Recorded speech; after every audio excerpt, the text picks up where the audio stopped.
বিদেশে পাচার হওয়া অর্থ দেশে ফেরত আনতে কাজ করছে টাস্কফোর্স। কেন্দ্রীয় ব্যাংকের গভর্নর নেতৃত্বে গঠিত টাস্কফোর্সে আছেন ১১টি সংস্থার প্রতিনিধি। বিদেশি বিশেষজ্ঞরা তাদের সহায়তা দিচ্ছেন। প্রথম ধাপেই টাস্কফোর্স জালে তুলেছে বেশ কিছু রাঘব বোয়াল, ১ ডজন নামকরা শিল্পগ্রুপ ও সাবেক একজন মন্ত্রীর অর্থ পাচারের তথ্য উপাত্ত সংগ্রহ করা হয়েছে। যদিও ক্ষমতাচ্যুত সাবেক প্রধানমন্ত্রী শেখ হাসিনার টানা ১৫ বছরের শাসনামলে সব মিলিয়ে কত টাকা পাচার হয়েছে এর সুনির্দিষ্ট হিসাব নেই সরকারের কোনো সংস্থায়। সংশ্লিষ্ট একাধিক সূত্রে সব তথ্য পাওয়া গেছে। তবে সম্প্রতি দুর্নীতি বিরোধী আন্তর্জাতিক সংস্থা ট্রান্সপারেন্সি ইন্টারন্যাশনাল বাংলাদেশের নির্বাহী পরিচালক ডাক্তার ইফতেখারুজ্জামান এক সেমিনারে তথ্য তুলে ধরে বলেছেন, আওয়ামী লীগ শাসনামলে বছরে ১২ থেকে ১৫ বিলিয়ন ডলার পাচার করা হয়েছে। এ হিসাবে ১৫ বছরে পাচার হয়েছে ২২৫ বিলিয়ন ডলার, অর্থাৎ ২৭ লাখ কোটি টাকা। আর বাংলাদেশ ব্যাংকের governor doctor Ahsan H Mansur বলেছেন, শুধু ব্যাংক খাত থেকে গত ১৫ বছরে ১৬.৭ বিলিয়ন ডলার, অর্থাৎ ২ লাখ কোটি টাকা পাচার করা হয়েছে। হাসিনার ঘনিষ্ঠ ধনকুবেররা এ পাচার কাণ্ডে জড়িত। এছাড়া দেশের অর্থনীতির ওপর শ্বেতপত্র তৈরির জন্য গঠিত কমিটির চূড়ান্ত প্রতিবেদনে উল্লেখ করা হয়, ১৫ বছরে পাচার হয়েছে ২৩৪ বিলিয়ন ডলার, অর্থাৎ ২৮ লাখ কোটি টাকা। রোববার প্রতিবেদনটি প্রধান উপদেষ্টার কাছে জমা দেওয়া হয়। এ ব্যাপারে জানতে চাইলে বাংলাদেশ ব্যাংকের নির্বাহী পরিচালক ও মুখপাত্র হুসনে আরা শিখা কথা বলতে অপারগতা প্রকাশ করেন। জানা যায়, অর্থ মন্ত্রণালয়ের আর্থিক প্রতিষ্ঠান বিভাগ ২৯ সেপ্টেম্বর এক প্রজ্ঞাপনের মাধ্যমে বিদেশে পাচার করা সম্পদ বাংলাদেশে ফেরত আনা ও ব্যবস্থাপনার লক্ষ্যে একটি উচ্চ ক্ষমতা সম্পন্ন আন্তঃসংস্থা টাস্কফোর্স গঠন করে। বাংলাদেশ ব্যাংকের গভর্নরকে সভাপতি করে গঠিত টাস্কফোর্সের সদস্য সচিব হলেন বাংলাদেশ ফিনান্সিয়াল ইন্টেলিজেন্স ইউনিটের একজন প্রতিনিধি। এছাড়া স্বরাষ্ট্র মন্ত্রণালয়ের জননিরাপত্তা বিভাগ, পররাষ্ট্র মন্ত্রণালয়, অর্থ মন্ত্রণালয়ের আর্থিক প্রতিষ্ঠান বিভাগ, আইন মন্ত্রণালয়ের আইন ও বিচার বিভাগ, দুর্নীতি দমন কমিশন, পুলিশের অপরাধ তদন্ত বিভাগ, অ্যাটর্নি জেনারেলের কার্যালয়, কাস্টম গোয়েন্দা ও তদন্ত অধিদপ্তর, এনবিআরের সেন্ট্রাল ইন্টেলিজেন্স সেলের একজন করে প্রতিনিধি টাস্কফোর্সের সদস্য হিসেবে কাজ করছেন।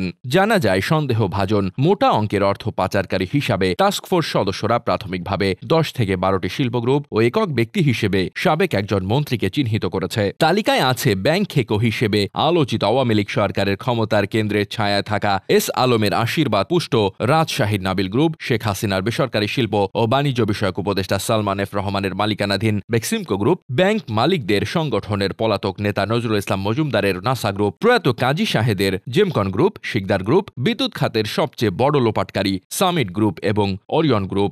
আরও কয়েকটি গ্রুপের নামও তালিকায় রয়েছে বলে জানা গেছে। এছাড়া ব্যক্তি পর্যায়ের সবচেয়ে বড় অর্থ পাচারকারী সাবেক ভূমিমন্ত্রী সাইফুজ্জামান চৌধুরী জাবেদের নামও রয়েছে তালিকায়।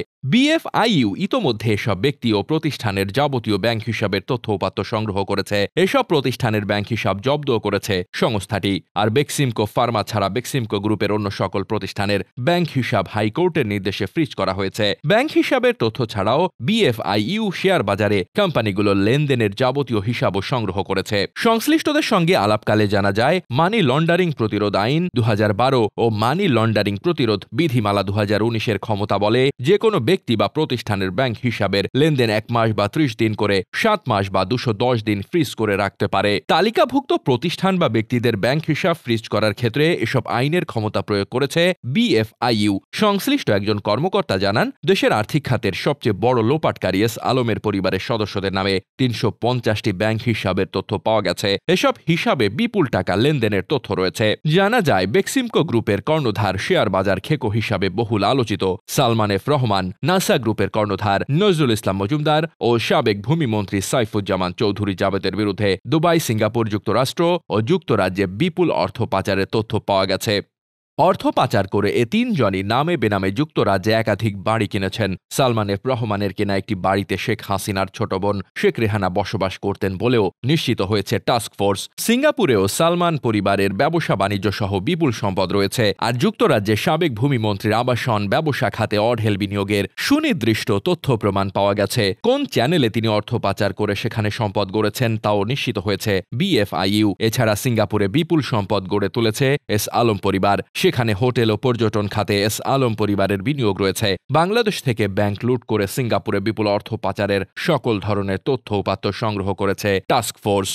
জানা যায় ইতোমধ্যে বিএফআইইউ এর দেওয়া তথ্য নিয়ে কাজ শুরু করেছে দুদক। টাস্কফোর্সের অন্যতম প্রতিনিধি হিসেবে দুদক তালিকায় থাকা ব্যক্তি ও প্রতিষ্ঠানের পাচার করা সম্পদের তথ্য উপাত্ত কাগজে কলমে প্রমাণযোগ্য করার পরই মামলা করবে সংস্থাটি। সংশ্লিষ্টরা জানান, অর্থ পাচার বিষয়ে দুর্নীতি দমন কমিশন, পুলিশের অপরাধ তদন্ত বিভাগ, জাতীয় রাজস্ব বোর্ড, অ্যাটর্নি জেনারেলের অফিস এবং বাংলাদেশ ফিনান্সিয়াল ইন্টেলিজেন্স ইউনিটের পরিষ্কার পথনকশা রয়েছে। কিন্তু আওয়ামী লীগ সরকারের 15 বছরে দেশ থেকে প্রতিনিয়ত লাখ লাখ ডলার পাচার হয়েছে। পাচার করা এসব অর্থ ফেরানোর উদ্যোগ দূরে থাক, পাচার বন্ধে কোনো সংস্থাই কার্যকর ব্যবস্থা গ্রহণ করেনি।